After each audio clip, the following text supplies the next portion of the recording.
মেয়েকে দিয়ে আর যাই হোক না কেন সংসারটা হবে না। সারাদিন তো ফোন নিয়ে পড়ে থাকে, কি জানি করে ফোনের ভিতরে সারাদিন ইত্যাদি করে অনেক ধরনের কথা।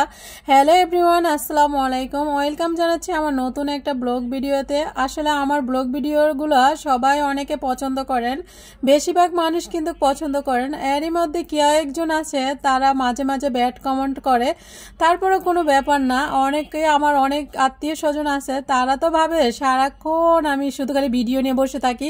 দিন রাত 24টা ঘন্টা কি শুধু আমি ভিডিও বানাই? আসলে কিন্তু বিষয়টা ওইরকম না। আমি কিন্তু সংসারের সব কাজগুলা করি, এর ফাঁকে ফাঁকে আমি ভিডিও করি, আর যখন সময় পাই তখন ভিডিও এডিট করি, ভয়েস দেই বা এটুটুকু। কিন্তু অনেকেই কিন্তু এটা বলে যে আমার কাজের খালা আছে, এই জন্য নাকি আমি সারাক্ষণ মানে সব কিছু পারি বা মোবাইল টিপি এগুলা বলে। যারা পরিষ্কার তারা কাজের খালা থাকলেও করবে, না থাকলেও করবে। আসলে কাজের খালা ধরেন মাঝে মাঝে আসে না, তখন কিন্তু যে এই কাজগুলো আমাদের করতে হয় না।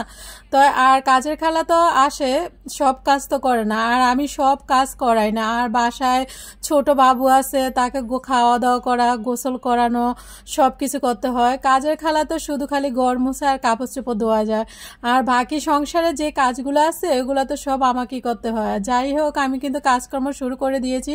অনেক কথাই বললাম, আমার আশেপাশে অনেক লোক আছে যে এরকম কথা বলে, এই জন্য কিন্তু কথাগুলো শেয়ার করলাম আপনাদের সাথে। বাচ্চাকে এই রুমে রেখে ওই রুমে গেলে সব কিছু এলোমেলো করে ফেলে, তারপরে কিন্তু সব কিছু গুছিয়ে নিতে হয়। এর ভিতরে রান্না বাড়ি, তারপরে আমি কিন্তু সকাল থেকে কাজ শুরু করি, প্রায় 4টা-5টা বেজে যায় সব কিছু করতে করতে। আসলে অনেকে বলে কাজের খালায় নাকি সব কিছু করে দেয়, আসলে এগুলো কিন্তু ভুল কথা।